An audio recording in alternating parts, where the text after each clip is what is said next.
Bautismo de Fuego por Frank Du. Capítulo 19. Parlamentos. Parte 2. El resultado de aquella entrevista y de la que le precedió parecían inundar las esperanzas de la campaña de luz muy favorable, ya que la mayoría de las casas quedaban con esto bajo la promesa de un cierre.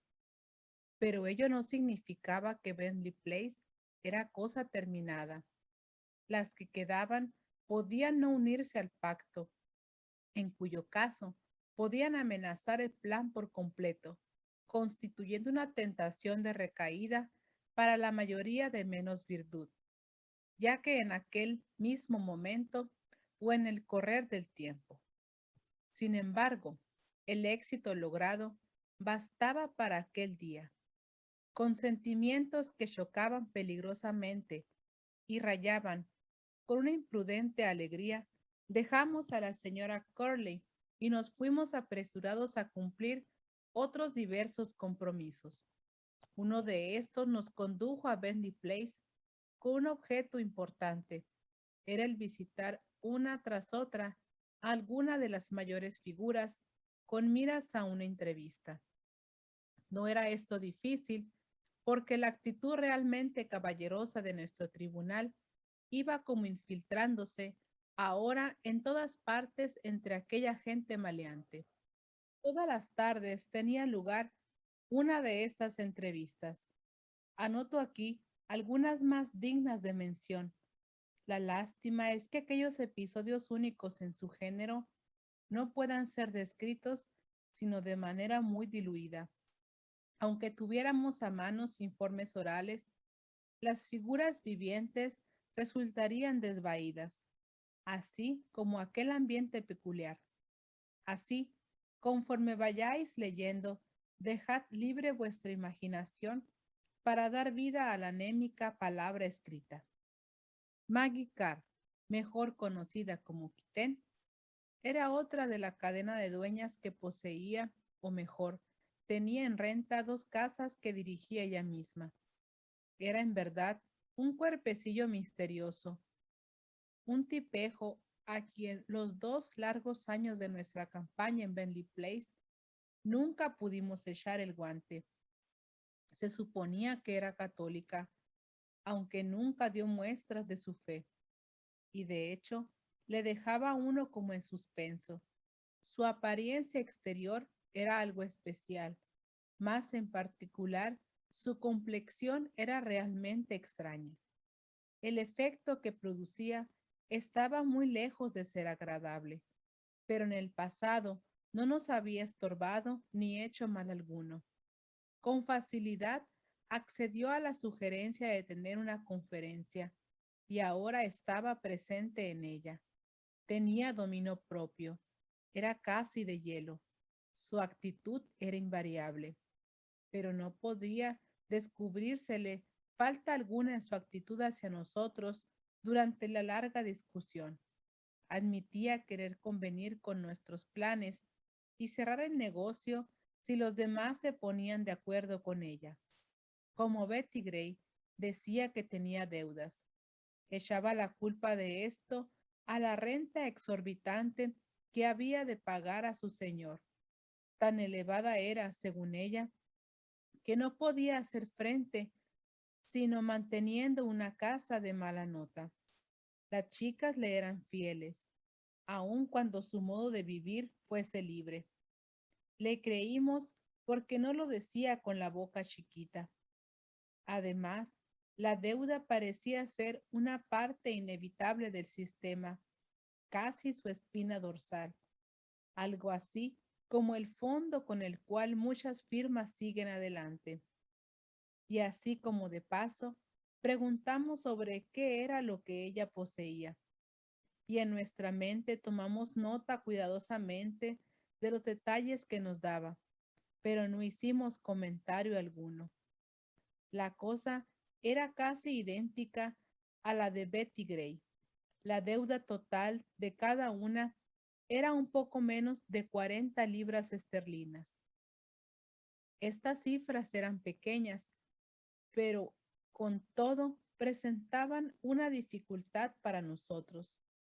Si esta gente no podía pagarla cerrando el negocio a petición nuestra, sin duda apelarían a nuestra bondad.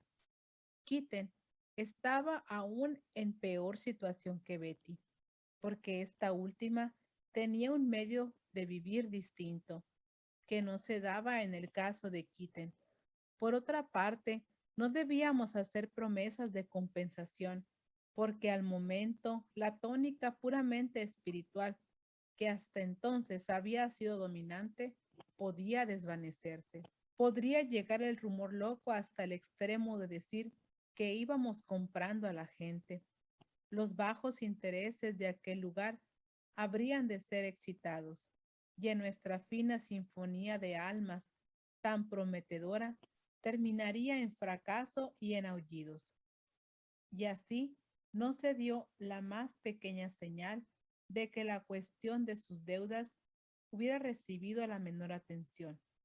Pero con esto fuimos de uno a otro lado de nuestros amigos y fácilmente logramos promesas que alcanzaban las 80 libras en cuestión.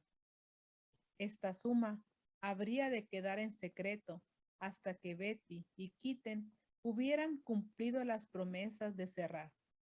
Solo entonces habríamos de rescatar de sus deudas aquellas que se habían portado honradamente. Pero entre tanto, la única palabra definitiva había de ser el silencio. Entrevistas, entrevistas, entrevistas, una cada tarde, y cada una de ellas el punto culminante de un día de mucho trajín. Nuestro tribunal era como un juzgado ambulante.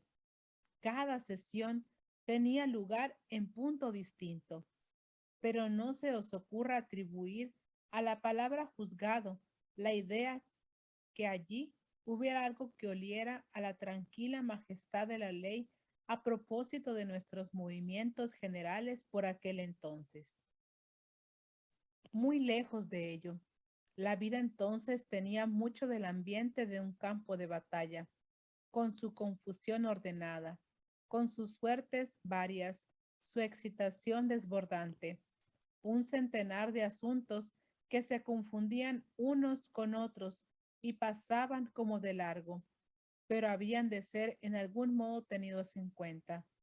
Todos los días algunos de nuestros miembros tenían que recorrer las casas de Bentley Place, arguyendo, suplicando, explicando, 2 veces por día, por la mañana y por la noche. La gran misión era como menospreciada y procuraban la presión espiritual y también la atmósfera tensa que tenía trascendencia menor, pero importante. De manera simultánea, el cuadro gigantesco de las casas de la parroquia había 10 arado un gran impulso y enviaba a la misión multitudes que llegaban al extremo de apretujar la gente como sardinas. Pero hasta entonces, la admirable novena antes mencionada no alcanzó a los que habíamos soñado. La principal de nuestras entrevistas fue sin duda la que tuvimos con Pink Leroy, la rumbosa y extravagante reina de días idos, de la cual ya hicimos una descripción. La recordaréis como la señora que logró un éxito de su antiguo comercio, comenzando, como suele decirse, de grumete hasta capitán, para luego llegar a ser la modista de Bentley Place. Ella era el personaje principal de aquel mundillo con el cual nos habíamos puesto en contacto. En el curso de nuestras visitas de 2 años a dicha zona, logramos muchos informes acerca de la misma, pero muy poco en favor suyo. Hablando en general ante nosotros, presentaba un agradable aspecto, pero era un enemigo que podía hacernos mucho daño, todo el daño posible. Si bien en aquel tiempo no estaba metida en el negocio de manera inmediata para poder decir que gobernaba una de las casas, sus intereses estaban en mantener el desorden de Bentley Place. simpatizaba con todo aquello cuanto nosotros pudimos hacerle desembuchar. No veía daño alguno en la cosa. Pretendía que su negocio era legítimo, algo así como filantropía. No obstante esto, y ser aquella mujer un rompecabezas, afirmaba que frecuentaba los sacramentos. Su evangelio era muy sencillo. Los hombres eran incorregiblemente malos y todo en relación con ellos debía ser regulado para sacar el mayor provecho posible del hecho y hacer de su malicia algo fácil y provechoso.